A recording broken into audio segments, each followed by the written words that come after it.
Hello everyone, my name is Holden Hardman and I am the Pop Culture Christian. I take a look at pop culture from a Christian perspective and find God everywhere, even in the most unlikely places. Today, we're looking at a much more straightforward film, The Sound of Freedom. I'm going to break this video up into three basic sections. First, talking a little bit about Christian media in general. I want to talk about the film itself, and I want to talk about the reception that the film received and whether or not it had any merit. I do want to give a little bit of disclosure here. About a month ago, Angel Studios reached out to me and offered me an early screener of their newer film, The Shift. They're the same production company that helped produce and distribute The Sound of Freedom, and I agreed to do that and reviewed it over on my main channel. That deal with them had nothing to do with The Sound of Freedom, and I had already seen The Sound of Freedom in theaters prior to them even reaching out to me, but I did want to go ahead and at least disclose that that connection had been made.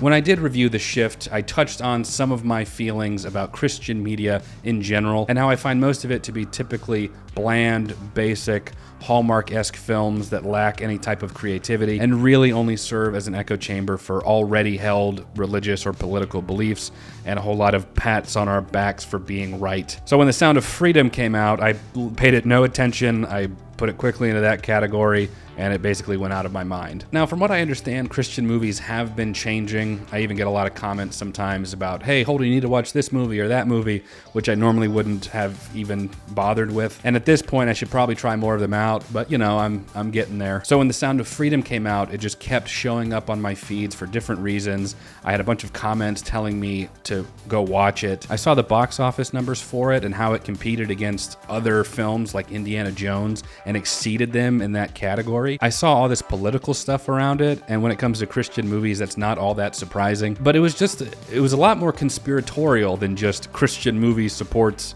right-wing conservatism, and the subject matter seemed to actually be of value. Christian movies play it so painfully safe, so the fact that they would even tackle a subject matter like child sex trafficking, I thought was really ballsy. And finally, something more than secular Texas high school puts their faith in God and wins the big game, or a Christian student argues with arrogant atheist professor and wins in the end. And even my wife voiced interest in wanting to watch The Sound of Freedom, so we went to the theaters when it was still in theaters, and we ended up getting to see it.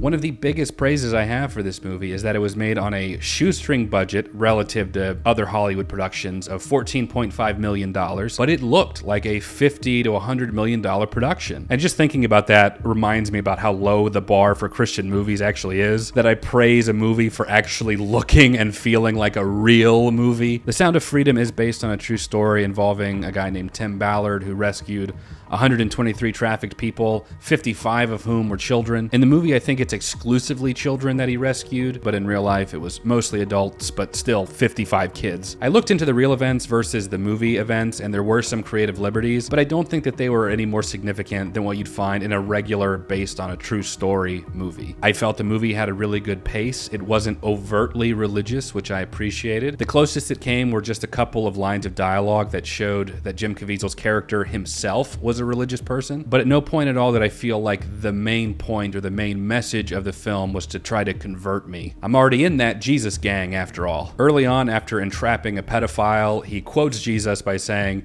"Better a millstone be hung around your neck, and you be cast into the sea, and that you should ever hurt one of these little ones." It's one of the most aggressive things Jesus ever said, and it was in relation to hurting children, so that's pretty suitable when the sin in question is raping children. Another line he said was, "God's children are not for sale." It would be hard for me to imagine even an atheist having a hard time waving their finger at the film for such a line, given the context. I thought the movie handled the subject matter in a very appropriate way that also didn't sugarcoat the reality of what's happening to these kids. That was a huge fear of mine with it being a Christian film and their attempts to not offend their Christian audience. But I thought that they handled it with extreme tact without underplaying it. Some of the characters use language that would be realistic in these situations. When Jim Caviezel's character was going undercover and he'd have to say things like he's feeling horny for some little kids, I was like, oh, all right, okay, Christian movie. And let me clarify what I'm praising here, because I could see this easily being misunderstood. I'm not praising a Christian movie for conforming to the world and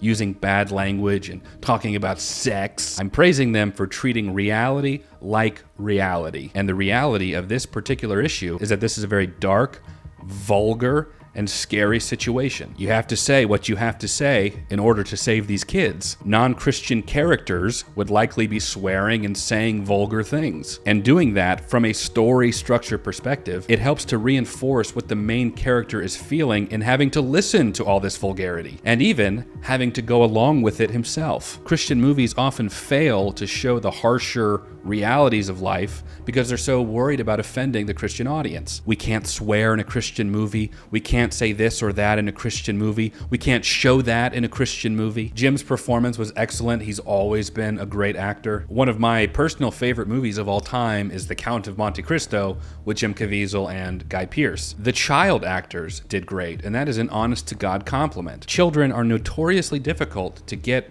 good performances from, even in big Hollywood budget movies. So the fact that these kids were as believable as they were really says something. I don't think the movie was hyper stylized. What I mean by that is that it's not an over-the-top action film. Taken is a similar movie where his daughter gets sex trafficked over in Europe, where he has to rescue her with his unique set of skills, and he kills any and every person that stands in his way of rescuing his daughter. Skills I've acquired over a very long career. Also a great movie, by the way. But Sound of Freedom felt much more grounded in reality. Jim's not going into the jungle all Rambo style and shooting his way out to try and save this little girl. He's having to be really discreet. He has to sneak out with the girl, and if things don't go according to plan, they really don't have a plan B. There is some dramatization, don't get me wrong here, but it didn't feel over the top. It's a tough subject matter, and I think the film did a great job in handling it well. They told a coherent and cohesive story that was compelling, intense, and I thought it was overall a really great film.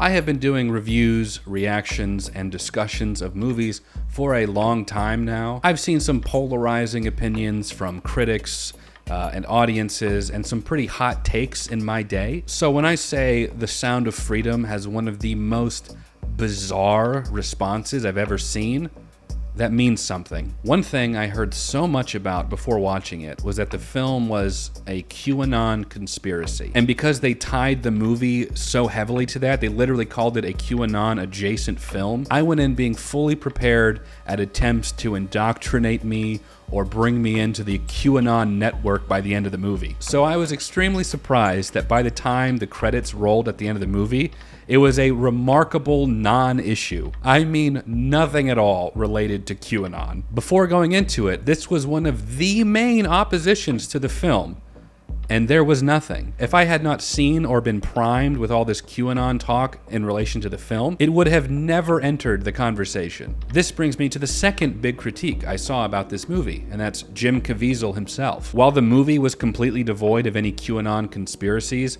I guess Jim Caviezel is sold on some of the ideas that they perpetuate. Jim Caviezel is quoted as saying he's not a part of QAnon, but I guess he's repeated some of their main talking points. Director Alejandro Monteverde talks about Jim Caviezel saying, "I was a director, I wrote the screenplay. I hired the actor I thought was best for this film. The subject matter was very personal to him. Jim Caviezel had adopted 3 children from China. When we met and discussed the project, he broke down in tears." So the director here is saying that the story resonated with Caviezel, but that Jim Caviezel had no influence over the creative direction of the film. And maybe that's enough for some people not to support a film if the actors themselves are of some political or religious alignment. And I honestly say, that's fair enough. However, I will say that if we're going to draw that line with Jim Caviezel, let's at least be consistent. I don't recall a whole lot of backlash from secular media or religious media over Top Gun Maverick because of Tom Cruise's weird beliefs, and believe me, they're 100 times weirder than Jim Caviezel's. I'm about as diametrically opposed to Tom Cruise's religious affiliations as it gets, but I was having a great time watching Mav get in aerial dogfights and hitting 10 Gs in the SR-72 Dark Star. The Sound of Freedom is trying to recruit people into QAnon conspiracies as much as Top Gun Maverick is trying to recruit people into Scientology. Just want to manage expectations. In short, the critique of Jim Caviezel's personal beliefs, as fair game as it is to critique the belief itself, but used as a reason not to watch a film, is a huge double standard in the Hollywood landscape, and this case is demonstrable of that. The third common critique I saw about this movie, even before going into it, was that the movie does not portray the reality of child sex trafficking accurately. The point was made that the movie portrays kids like getting abducted by people, when the actual numbers are that it's much more likely for children to be sold into sex trafficking by somebody that they know. And that is true, but my initial response is, that's what your problem is? Firstly, the movie never claims that children being abducted is the main force for child sex trafficking. Secondly, the plot of the movie involves a true story of children who were abducted, whether that represents the majority of kids who get into sex trafficking that way or not. And thirdly, instead of utilizing the movie to point out real-world realities of child sex trafficking, like the fact that most are trafficked by people that they know, and using that to fight against sex trafficking, it's met with such a lazy critique that seems like it would rather condemn a religiously produced movie in principle than do anything about child sex trafficking themselves. And these are just the main ones. I remember when Jen and I got out of the theaters, I like to look up little factoids about the movie I just saw. And one of the first things that popped up was that one of the producers of the movie was recently arrested for child porn charges. And this was, of course, being used to show that classic old Christian hypocrisy again. And after I saw article after article about this, I'll admit I was pretty disappointed. Until I learned about what actually happened. The way almost every article or review I saw about this instance painted it as though this was one of the producers of the movie, when in reality, it was one of the thousands of people that helped crowdfund it, because that's how Angel Studios raised their money to fund the movie. This would be like one of my $10 patrons being arrested for sex trafficking, and then claiming that my projects are funded by pedophiles. I saw people even upset that the movie was crowdfunded by an audience at all, and then made a profit, as if that's somehow less moral or upright than a studio producing movies independently and then profiting off the audience anyways. The reception of this movie is easily one that shines a light on weird double standards and desperate attempts to discredit a movie and even outright lie. Personally, I'm worried about some of the authors of these articles and reviews getting severe splinter infections for having to scrape the bottom of the barrel for these critiques that had nothing to do with the film itself. And make no mistake, I have no problem with people not liking this movie, not liking the subject matter, thinking it was boring, not liking the main actor, finding the plot predictable or derivative, or any other valid opinion criticisms. Personally,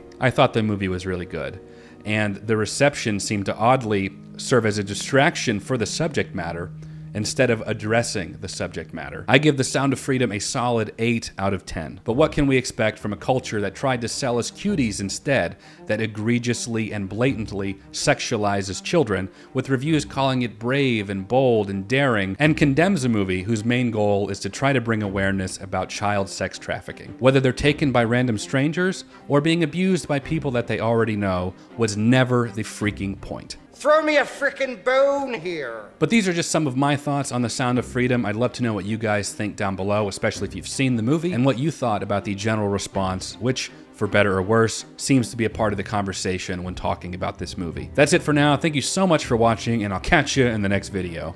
God bless.